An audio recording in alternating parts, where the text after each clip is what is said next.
না আৰু মাল খোৱা মানুহ মাল খাব বনায় মানাহ ৰাষ্ট্ৰীয় উদ্যানক লৈ ক্ৰিকেটাৰ ৰোহিত শৰ্মাৰ টুইট গড়ৰ বংশবৃদ্ধিত উৎফুল্লিত ৰোহিত শৰ্মা ক্ৰিকেটাৰগৰাকীৰ এই প্ৰকৃতিৰ প্ৰেমে উৎফুল্লিত কৰি তুলিছে অসমৰ প্ৰকৃতিৰ প্ৰেমিক ৰোহিত শৰ্মাই বিগত দুদিন পূৰ্বে বিশ্বখ্যাত মানাহ ৰাষ্ট্ৰীয় উদ্যানক লৈ এটা টুইট কৰিছিল ৰাষ্ট্ৰীয় উদ্যানখনত এশিঙীয়া গড়ৰ বংশবৃদ্ধিত আনন্দিত বুলি উল্লেখ কৰিছে এশিঙীয়া গড় তেওঁৰ আটাইতকৈ প্ৰিয় জন্তু বুলি উল্লেখ কৰি হিটমেন ৰোহিত শৰ্মাই বন বিভাগৰ উপৰিও WWFৰো শলাগ লয় रोहित शर्मा डांगरिया जिनटो नेকি सोशल मीडियात आमाक माने मानासर और एखिंगिया गड़क माने जिनटो प्रशंसा करिছিলে तार कारणे आमी बहुत उत्फुल्लित और आमी धन्यवाद ज्ञापन करिছো তেখেতক যে তেওঁ সোশ্যাল মিডিয়াৰ জৰিয়তে তেওঁ নিজৰ মনৰ জনে নেকি সুখী তেওঁ মানে ব্যক্ত কৰিছে আৰু আমি গৌৰৱিত যে মানাস কৰ্তৃপক্ষ যিখিনি কাৰণে কাম কৰি আছে যিখিনি WTI WWF বা বিভিন্ন মানে NGO কাম কৰি আছে তেখেতসকলক আমি ধন্যবাদ জ্ঞাপন কৰিছোঁ আৰু আমি অসমবাসী হিচাপে আমি গৌৰৱ অনুভৱ কৰিছোঁ যে আমাৰ এশিঙীয়া গড়ক লৈ ইমান গৌৰৱ কৰিছে তো আমি সবে মানে আমাৰ এই যোনটো নেকি জীৱ জন্তুক মানে যেনেকুৱা জীৱ জন্তুক আমি ৰক্ষা দিব লাগে এইটো আমি সবে পালন কৰাৰ কাৰণে আমি আহ্বান জনাইছোঁ গাতত আপুনি তামোল অথবা আন সামগ্ৰী পুতি থোৱা দেখিছে কিন্তু থালিয়ে থালিয়ে গুল্লা লালমোহন অথবা প্লেটৰ পৰা কালাকন মিঠাই পেলাই গাতত পুতি থোৱা দেখিছেনে এয়া প্ৰায় এসপ্তাহ পূৰ্বে বঙাইগাঁৱৰ কৰোনা আক্ৰান্ত লোকৰ লিংকৰ জৰিয়তে সংস্পৰ্শৰ সন্দেহত বজালীৰ কাবেৰী দুগ্ধ উৎপাদক সমবায় সমিতিৰ মিঠাই বিক্ৰী কৰা 13জন লোকক হোম কোৱাৰেণ্টাইন কৰা হৈছিল যাৰ পৰিণতিত কাবেৰীৰ মিঠাই আৰু গাখীৰ বিক্ৰী স্তব্ধ হৈ গৈছিল আনকি কাবেৰীৰ পৰা গাখীৰ সংগ্ৰহ কৰা বাদ দিছিল পুৰবী ডায়েৰীয়ে আৰু গোন্ধ পোৱা গৈছিল ব্যৱসায়িক ষড়যন্ত্ৰৰ যাৰ পৰিণতিত বিগত 6টা দিনত দৈনিক 2000 লিটাৰকৈ মুঠ 12000 লিটাৰ গাখীৰ পেলাই দিবলগীয়া হৈছে গোপালকে আনকি প্ৰায় 2.5-3 লাখ টকাৰ দৈ মিঠাই পনীৰ এনেদৰে বিশাল গাঁত খান্দি প্ৰদূষণ ৰোধ কৰাৰ বাবে পুতিবলগীয়া হৈছে অৱশ্যে বৰপেটা জিলা উপায়ুক্তৰ প্ৰশাসনৰ হস্তক্ষেপত কাবেৰীয়ে পুৰবীক গাখীৰ দিবলৈ সক্ষম হৈছে তদুপৰি 13 গৰাকী লোকৰ পৰিৱৰ্তে নতুন কৰ্মচাৰী লৈ কাবেৰী নামিছে নতুন উদ্যমত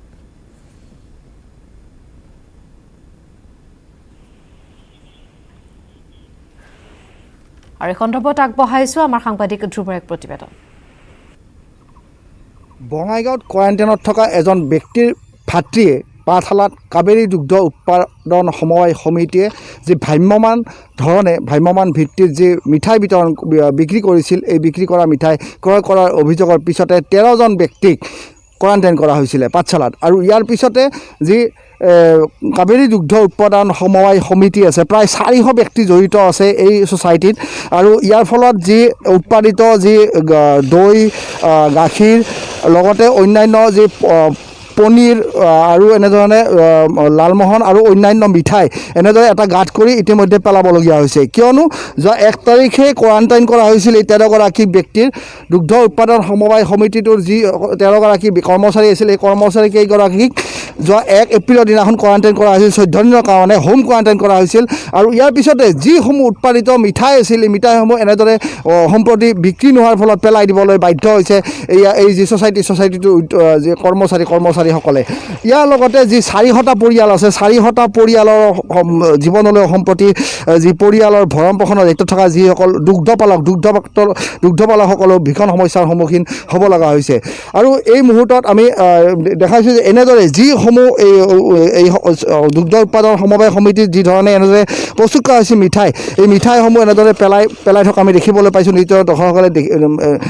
দেখি আছে এই দৃশ্য এই দুখ লগা এক দৃশ্য আৰু ইয়াৰ উপৰিও যোৱা 1 তাৰিখৰ পিছৰ পৰা 6 তাৰিখলৈ যি দুগ্ধপালকসকলে যি গাখীৰ উৎপাদন প্ৰায় 12000 লিটাৰ গাখীৰ ইতিমধ্যে পেলাই দিয়া বুলি আমি জানিব পাৰিছোঁ এই সন্দৰ্ভত আমি কথা পাতিব বিচাৰিছোঁ সমবায় যি ব্যক্তিৰ পৰা জানিব বিচাৰিছোঁ যে কেনেধৰণৰ লোকচানৰ সন্মুখীন হৈছে কি সমস্যা হৈছে এতিয়া সমস্যা যথেষ্ট কাৰণ উৎপাদিত বস্তুবিলাক পেলাব লাগিলে সমস্যা হয় আৰু লগতে আমাৰ লস্কানো বহুত বৰ্তমান লস্কান বুলি ক'ব লাগিলে বহুত টকা লস্কান আৰু গাখীৰ আমাৰ ঘৰে ঘৰে ৰৈ গৈছে প্ৰায় ডেইলি কালেকশ্যন আমাৰ 2000 লিটাৰ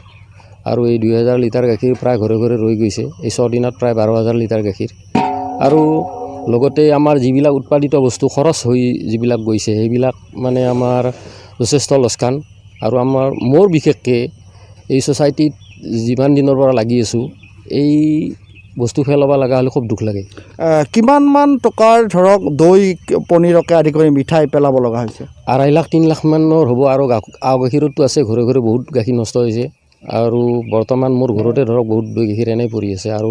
পনীৰ চনীৰবিলাক নষ্ট হৈ গৈছে। মই কৈছোঁ যদিও কামত অহা নাই একো। কাবেৰী দুগ্ধ সমবায় সমিতিৰ অন্তৰ্গত প্ৰায় 400টা পৰিয়াল ইয়াৰ জৰিয়তে পোহপাল হৈ আছে আৰু ইয়াৰ ফলত যি এতিয়া সমস্যা, এই সমস্যা সমাধান হৈছেনে? এতিয়া বৰ্তমান যোৱাকালিৰ পৰা সমস্যাটো অলপ সমাধান হৈছে, কাৰণ গাখীৰটো আমাৰ পুৰবী ডায়েৰীয়ে লৈছে আৰু এই ধৰক আমাৰ DC ছাৰ,